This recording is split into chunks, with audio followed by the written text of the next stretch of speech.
தமிழடியான் சொந்தங்கள் அனைவருக்கும் வணக்கம். இலங்கையினுடைய தேர்தல் வரலாற்றிலேயே மிகப்பெரிய ஒரு வரலாற்று சாதனை ஒன்றை புரிந்திருக்கின்றார் பிரதமர் ஹரணி அமரசூரிய அவர்கள். அது குறித்து பார்க்க இருக்கின்றோம். அத்துடன் புதிதாக தெரிவு செய்யப்பட்டிருக்கும் தமிழ் பாராளுமன்ற உறுப்பினர்களிடம் ஒரு முக்கியமான கோரிக்கை இருக்கிறது, அதனையும் பார்க்க போகின்றோம். அத்துடன் ஒரு சுவாரஸ்யமான கேலி சித்திரமும் இருக்கிறது, அதனையும் பார்க்க போகின்றோம். வாருங்கள் காணொளிக்குள் போவோம். இலங்கையினுடைய தேர்தல் வரலாற்றிலேயே முன் எப்போதும் இல்லாத அளவு ஒரு அரிய சாதனை ஒன்றை படைத்திருக்கின்றார் பிரதமர் ஹரணி அமரசூரிய அவர்கள். அவருக்கான விருப்பு வாக்குகள் இப்பொழுது அறிவிக்கப்பட்டுள்ளன. அவருக்கு இம்முறை கிடைத்திருக்கின்ற விருப்பு வாக்குகளின் எண்ணிக்கை பார்த்தீங்கன்னு சொன்னால் வரலாற்றிலேயே அதிகூடிய விருப்பு வாக்குகளாக பதிவு செய்யப்பட்டுள்ளது. எவ்வளோன்னு பார்த்தீங்கன்னு சொன்னால் 6,55,289 6,55,289 விருப்பு வாக்குகளை பெற்றிருக்கின்றார் பிரதமர் ஹரணி அமரசூரிய அவர்கள்.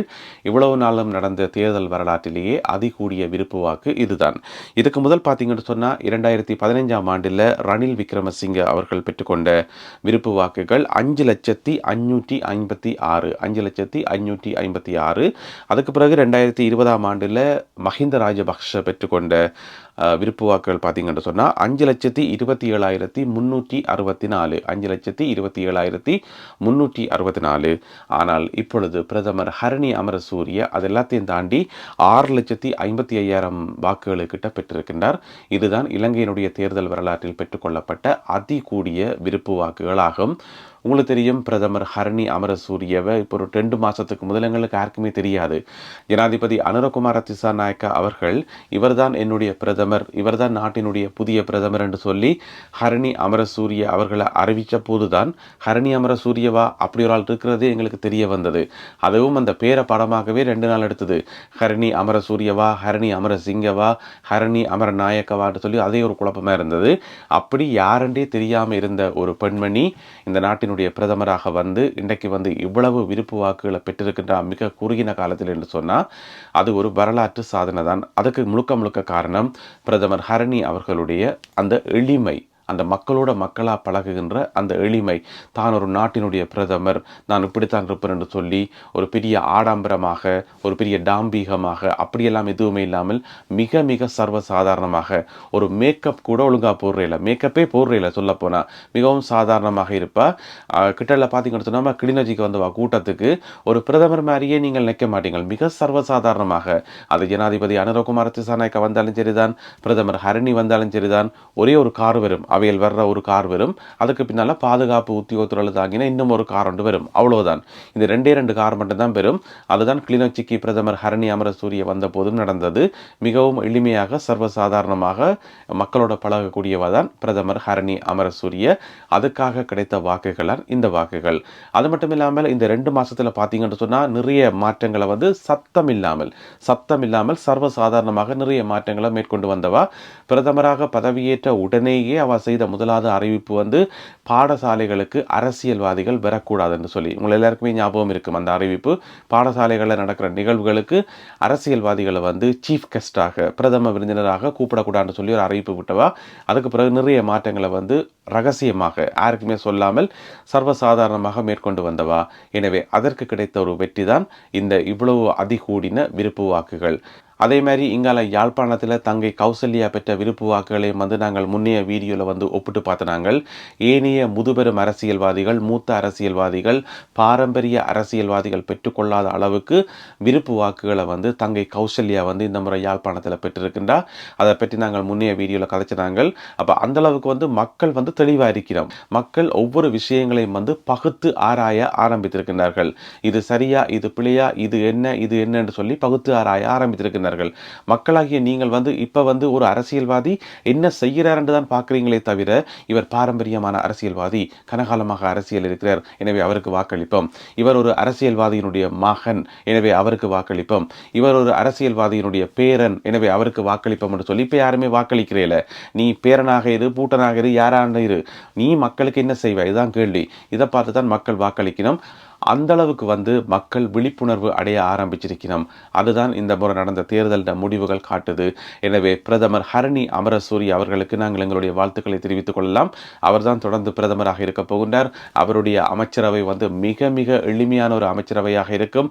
மிகவும் ஒரு சாதாரணமான ஒரு அமைச்சரவையாக இருக்கும். ஆனால் அசாதாரணமான வேலைகளை வந்து நாட்டில் செய்யும் என்று சொல்லி நாங்கள் எதிர்பார்க்கலாம்.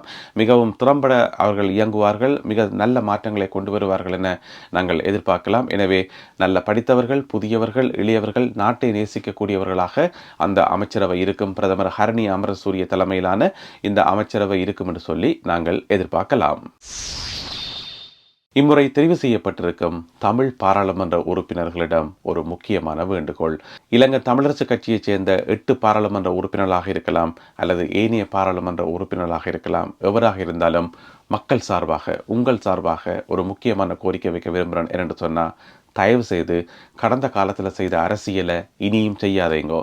அதுக்கு எவ்வளோ பெரிய அட்டி விழுந்திருக்குன்றதை நீங்களே கண்கூடாக பார்ப்பீங்கள். தயவு செய்து கடந்த காலத்தில் செய்த மாதிரி தயவு செய்து செய்ய வேண்டாம். மக்களுக்காக இன்றையிலிருந்து ஒவ்வொரு நாளுமே ஆக்கபூர்வமான வேலைகளை செய்யுங்கோ. தேவையில்லாமல் போய் சஜித் பிரேமதாசாவோட ஒட்டி கொண்டிருந்து எதிரணியில் இருந்து கொண்டு கூச்சல் குழப்பம் போட்டுக்கொண்டு தேவையில்லாத கதைகள் கதைச்சு கொண்டு நிற்கிறத விட்டுட்டு ஜனாதிபதி அனுரகுமார திசாநாயக்காவோட பேசுங்கோ, அவரோட கதையுங்கோ. பிரதமர் ஹரணி அமரசூரிய அவர்களோட கதையுங்கோ. வெளிநாட்டு தூதுவர்களோட கதையுங்கோ. வெளிநாடுகளுக்கு வந்து இங்கே இருக்கக்கூடிய அமைப்புகளோட கதையுங்கோ. எல்லாரோடையும் கதைச்சு எல்லாத்தினுடைய முடிவும் வந்து தாயகத்தில் இருக்கிற எங்களுடைய மக்களுடைய வாழ்க்கையை வந்து மேம்படுத்துறதாக இருக்கணும். நிறைய நலத்திட்டங்களை நீங்கள் செய்யணும். சும்மா போய் எதிரணியில் இருந்து கொண்டு கூச்சல் குழப்பம் போட்டுக்கொண்டு கத்திக்கொண்டு மேசையை அடிச்சுடைச்சு அங்கே இருக்கிற மைக்கை அடிச்சுடைச்சு இந்த மாதிரி வேலைகளை செய்யாதீங்க. எனவே இது எங்களுடைய பணிவான வேண்டுகோள். இவ்வளோ காலம் நீங்கள் என்ன செய்தீங்கன்றது முடிஞ்சு போச்சு. இந்த முறை வந்து மக்கள் உங்களுக்கு வாக்கு போட்டிருக்கணும். எனவே அதை உணர்ந்து கொண்டு தயவு செய்து செயலில் இறங்குங்க. இனி வந்து வாயால் வார்த்தை வரக்கூடாது, செயல் மட்டும்தான் இருக்கணும். ஏன்னு சொன்னால் நாட்டை அபிவிருத்தி செய்யணும், மக்களுடைய வாழ்க்கையை மேம்படுத்தணும் என்று சொல்லி தான் ஜனாதிபதி அனுரகுமார திசாநாயக் அவர்களுடைய பிரதானமான கொள்கையாக இருக்குது, அரசாங்கத்தினுடைய கொள்கையாக இருக்குது. எனவே அவர்களோட போய் கொண்டு தேவையில்லாமல் ஒவ்வொன்றுக்கும் மல்லு கட்டி நிற்கிறதுல அர்த்தமே இல்லை. எனவே அவர்களோட கதைச்சு பேசி அவர்களோட சேர்ந்து செயல்படுங்க. அதில் எந்த விதமான தப்பும் இல்லை. இப்போ பார்த்தீங்கன்னு சொன்னால் நாட்டில் எதிர்கட்சின்னு ஒன்றே இல்லை. அப்படியே ஒரு சின்ன கட்சி ஒன்று இருக்குது, மிகவும் பலவீனமான கட்சி. ஏன் இந்த முறை வந்து மக்கள் எதிர்கட்சியை வந்து தெரிவு செய்யலை? ஏன் எதிர்கட்சி வேணுமென்றதுக்காக கண்ட கண்ட ஆக்களுக்கு போய் வாக்கு போடலன்னு சொன்னால் எதிர்கட்சியே தேவையில்லை. ஏன்னு சொன்னால் அரசாங்கம் சரியான முறையில் செயல்படும் போது எதுக்கு எதிர்கட்சி? இப்போ பாருங்க, அரசாங்கம் வந்து இந்த வடிசாலைகளுக்கு வந்து உத்தரவு போடுது. நவம்பர் மாதம் 30ஆம் தேதி கிட்ட கொண்டு 850 கோடியை கொண்டு கட்டுற இல்லைன்னு சொன்னால் லைசன்ஸை பிடுங்குறோம் என்று சொல்லி உத்தரவு போடுது. இதுக்கு எதுக்கு எதிர்கட்சி? இதில் எதிர்க்கிறதுக்கு என்ன நடக்குது? மக்களாகிய நீங்கள் இதை எதிர்ப்பீங்களா? இல்லை, நீங்கள் வந்து கைதட்டி வரவேற்பீங்கள். இதில் எதிர்கட்சிக்கு ஒரு வேலையுமே இல்லை. பாடசாலைகளில் நடக்கிற நிகழ்வுகளுக்கு வந்து அரசியல்வாதிகள் போக்கூடாதுன்னு சொல்லி அரசாங்கம் சட்டம் போடுது. இதில் என்ன நடக்குது? இதில் எதிர்க்கிறதுக்கு என்ன நடக்குது? எதிர்க்கிறதுக்கு எதுவுமே இல்லை. எனவே எதிர்கட்சிக்கு வந்து இங்கே வேலையே இல்லை. அப்படியான ஒரு வேலை இல்லாத எதிர்கட்சி, மிக மிக பலவீனமான ஒரு எதிர்கட்சி தான் இருக்க போது. அந்த கட்சியோட போய் தேவையில்லாமல் ஒட்டி கொண்டிருந்தோண்டு பாராளுமன்றத்தில் பொழுதை வீணடிக்கிறத விட்டுட்டு, ஏன்னு சொன்னால் இனி வந்து லஞ்ச ஊழல் செய்ய முடியாது, காசுகளை சுருட்டி பொக்கெட்டுக்கு வைக்க முடியாது, நலத்திட்டங்களுக்கு காசு ஒதுக்கப்பட்டால் அதை தேவையில்லாத கதை கதைச்சு அதை திருப்பி அனுப்ப முடியாது, எதுவுமே செய்ய முடியாது. குடும்பத்துக்கு சொத்து சேர்க்க முடியாது, புதுசாக கண்ட வாகனங்களை சலுகைகளை பயன்படுத்தி இறக்குமதி செய்ய முடியாது. கடந்த காலங்களில் என்னெல்லாம் செய்ய முடிஞ்சதோ அதை எதுவுமே இனி செய்ய முடியாது. இனி நீங்கள் ஏதாவது செய்கிறதாக இருந்தால் அது மக்களுக்கு சேவை மட்டும்தான். மக்களுக்கான சேவை சேவை சேவை, இது மட்டும்தான் உங்களால் செய்ய முடியும்.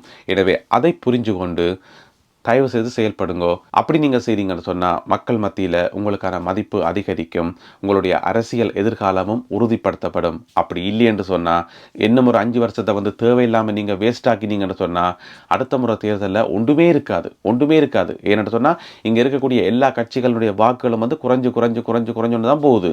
மொத்த வாக்குகளை பார்த்தா குறைஞ்சு கொண்டு தான் போகுது. அது தமிழரசு கட்சிக்கும் அதே இல்லாமல் தான். எனவே வந்து அடுத்த முறை வந்து எதுவுமே இருக்காது. எனவே விழிச்சு கொள்ளுங்க, தயவு செய்து மக்களுக்கான சேவைகளை செய்யுங்க.